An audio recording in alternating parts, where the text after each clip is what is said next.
Okay, there's something else that I want to talk about quickly because I think I talked about it yesterday on a video I made about black and white, well, white privilege mostly, and I'm not really in favor of white privilege, or at least I haven't been particularly over my past. But the more I kind of think about it, I think the more that I see Europe just looking very, very multicultural, and realizing that most of these people have come from Africa and all sorts of places, even Sudan and Afghanistan and Pakistan, even though these places are really dangerous, and you can see a video clip of being in these countries and just feeling like I wouldn't want to go to those countries because I wouldn't feel safe enough to do that. Maybe I should sit up. Okay, I'll force myself up. I look better when I sit up.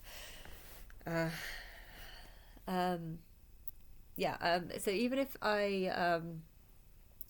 it doesn't, white privilege I'm talking about. Now that I've started my head hurting a bit. I just wanted to say that if you have white privilege, it allows God to have some sort of more control over the sort of punishing versus non-punishing. If someone is a terrible person and doing terrible things, if having a certain race or being born in a certain country, if that is going to make your life worse and basically punish you for something that you've done, then this punishing system would be God's way of being able to control something. If there are a bunch of people who are doing terrible things, you could say, right, in your next life, we're going to make you born in a certain location. I think North Korea was very, very strict, and I'd heard loads of bad things about it, and I feel like there was a ton of Japanese rapists that were going on. I don't know, what's it, comfort women or something. I don't know how true there is or not, but I know that if something like that was true and there were the army literally just taking advantage of women, I would have wanted to punish those people. And for example, I probably think that I would have, if this is a true story, I don't know if it's not or not, but if it is a true story, my higher self knows, I would have taken those souls and I probably would have reincarnated them in North Korea or somewhere that's just really, really strict and has really strict practices and beliefs. And likewise, if someone is a terrorist, or if they are having bad beliefs, or if they treat people really badly, you can make them be born as women in Afghanistan or something. I know it's very complicated because there's just so many people here, and therefore it's hard to make sure all the good ones are a certain race and all the bad ones. Right now it's completely impossible because the numbers are just so high. But I do think that over the timeline, when the population was under a billion, I think it would have been very easy to control which souls got to have the privileges, or which souls got to live in the better countries. And okay, I'm not saying that they're all good people. You could have a life where you are an abused slave. There was slavery even ever since the pyramids, and I do think that was mostly made by slaves. Okay, people might have brainwashed the slaves into thinking that they were going to gain some sort of eternal life from doing this. I have no idea how they got the I kind of see visions of the pyramids, and I feel like the people just looked like ants or something. So, but yeah, I do think that there was a certain amount of whipping. So I do think it was done by sort of slavery and forced and sort of brainwashing of this sort of cult-like belief that this is how to gain eternity, or how to, I don't know. They would have told things.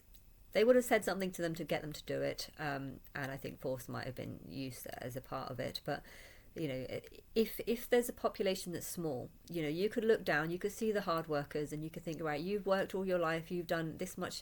I think there's a level of suffering. When I was trying to work out like how would I judge people, I actually thought the best way to do it is to work out how much suffering a person goes through, because technically you could be a prisoner and a slave and just mistreated all your life. But at the same time, some people just don't seem to have a sense of awareness of poverty, or a sense of awareness of suffering. Sometimes you can be living in complete extreme suffering, but you're not like consciously aware of the abuse, or consciously, because that's how I felt when I was younger. I felt like I was always going through some sort of suffering, but I felt like I was more aware of what I was going through. I was, the idea that I would never be able to buy a house for me caused me great suffering, because it was like, well, I want to buy a house. I want to have, I want to have the security of knowing that I don't have to do massage for for the next 20 years. Whereas a lot of people didn't feel that. And like, I understand if you like your job, if you go into work and you like the people and you're happy there, then I can understand. Then that would be why you don't care that you have a 20-year mortgage.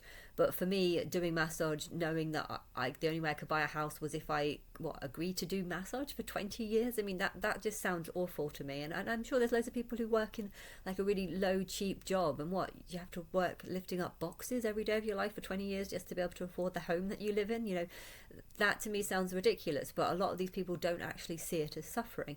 And therefore I feel like I would have had some sort of process to assess people based on the amount of suffering that they've actually gone through.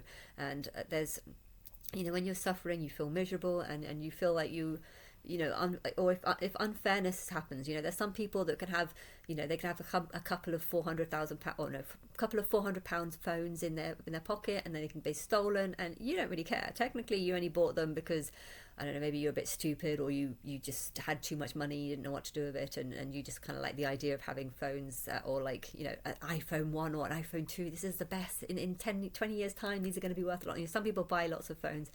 I knew someone, the person who owned my flat in there, he had loads of phones, and he said that one of his colleagues or something, students or worker people, stole one of his phones, and he didn't seem bothered by it at all. Whereas I was thinking, like, if that would have happened to me, if someone would have stolen a phone that I just spent £500 for over, that was a lot of money for me. So to me, a crime isn't really a crime. It's about the suffering that it causes on people. So if you commit a crime, if you've stolen something that's cheap, but that's like, a whole year's salary of that person, you're going to cause that person a huge amount of grief. Whereas if you steal off someone who's rich and just doesn't care because, I bought a few phones and I don't really know why I did that, and okay, I've lost one or two, but so what? I feel like there is a way of judging a crime not by what the crime is, but how much suffering the crime is inflicted. I don't understand why courts don't assess it in like that way. There are some crimes that are hugely traumatic on people because of circumstances that they're in, that their poverty, that the amounts that they, how they feel, or what's on it. If you've lost a computer that you actually was kind of broken and you're hoping it was just going to be stolen, then you're not going to feel any poverty or any suffering over it. But if you've lost a computer that has a huge amount of work on it, and that you've lost a huge amount over, something like that probably should actually be assessed as being harder, even though the criminal doesn't know. But the fact that the criminal has basically destroyed someone's a year's worth of work or something by stealing a computer that had specific stuff on it, I think crime should be assessed by the amount of suffering that they cause on people. And I would say that this is in the same way. If I was to try and judge a person on how much suffering, there would be like a karma level. How much karma have you inflicted on, how much bad karma, or no, how many bad things have you done that have caused people pain and suffering? And likewise, how much pain and suffering has been caused on you. If you've spent your whole life being abused and beaten and mistreated, and then you become a mass murderer or something, I feel like it's not forgivable, but it is if you've gone through so much and society has just refused to help you, refused to do anything for you, and you've ended up becoming a killer. I can understand why you've turned into this. You've turned into this because society has just been abusing you your whole life. And I know that there's some sort of truth to that, because that's in my head of how to work out like the best way of how to assess people. That was kind of like my conclusion. I did this when I was like 13, 14, 15, but I was kind of intense when it comes to thinking about best ways to judge and assess, and that was kind of like the conclusion of what I came up with. I didn't like being in boarding school. I didn't like being in boarding school, but it was interesting because there was a lot of people that loved being in boarding school, and therefore what I felt as suffering was not suffering for them. And I was trying to think why I felt like it was suffering, and it was because I felt like I was being treated like a child when I never felt like that. I've got a cough now. But yes, anyway, when it comes to white privilege, I feel like in the past, when the population was less than a billion, it was very easy to control. Hence, it was easy to take the souls that needed rewards and put them into white bodies. And likewise, if the white people started being horrible and being nasty, then it would be very easy to reincarnate them as different people or different places in the world. And whatever, in the last few hundred years, the population has just gotten massive, especially in the last 200 years. In the last 200 years, I think it was during the Victorian times where a lot of people just had like 5, 6, 7 kids.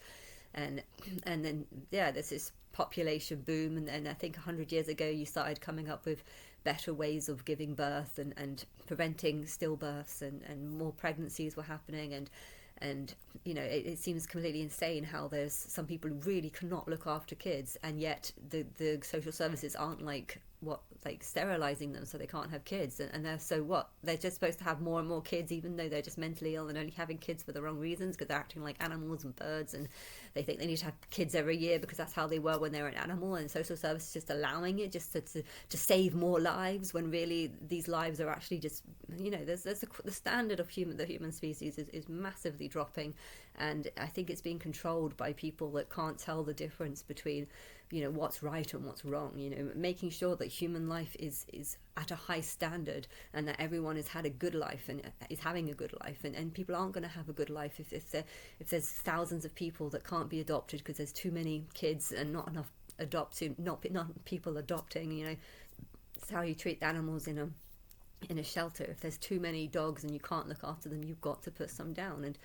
And even though it's wrong, if that's what's best for the rest of the dogs, because you've got more money to spend on them, why spend £10,000 on an operation of a dog when that money could actually go towards feeding the whole community? And it's a sacrifice of the ones that are not able, for a reward of the ones to reward the ones that don't need as much help, and that's kind of how it is, but yeah.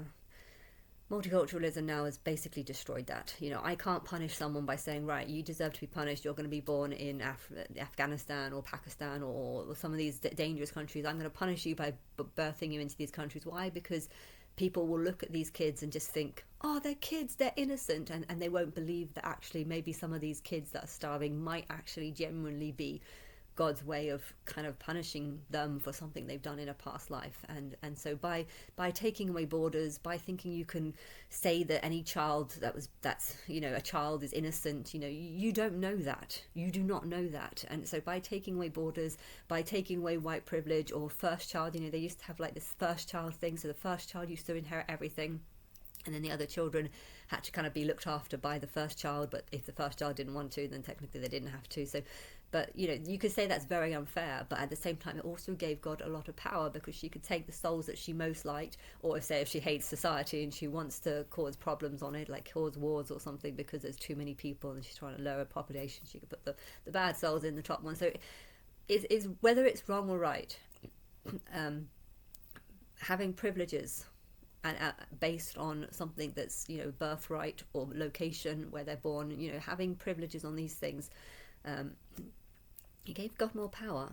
And so I feel like I'm being reminded of this when I see Europe, France particularly, just feeling like it's full of Africans, or maybe these Africans were born over there because they're all living their first life, and what, you're going to now bring them in here and force them to, or allow them to live with people who are living their 10th life, and who are actually the ones that are making the businesses, making all the money, making the society. They're the ones they've been killed over and over and over again through millions of or hundreds of wars, and what their reward is that they now have to live with millions of first life Africans. And you could be like, oh, we're all equal, we're all the same, and it's just like, no, it's not how it is. And I feel like I'm reminded of that when I see this. I feel like Europe is being destroyed. Europe used to look nice. I used to look at Europe and think, wow, the world is a nice place, and I can't do that any longer. There are some nice areas and there's some bad areas, and by taking the people from the bad areas and putting them in the nice areas, you've actually just made the nice areas bad.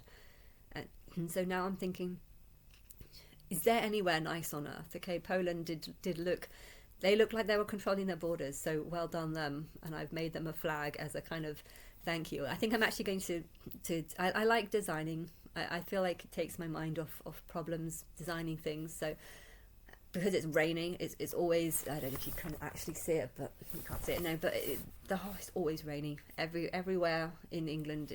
For the last 2 weeks it's just been rainy, so I might just spend some time designing different flags. I've got China and Poland that I want to properly, I've got the idea, I know how I want China flag and Poland flag to look.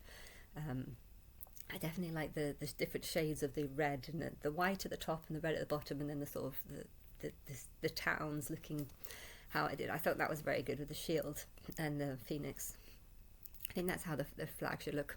He was being proud about how all the flags are up, and I was like, yeah, but they look really crap.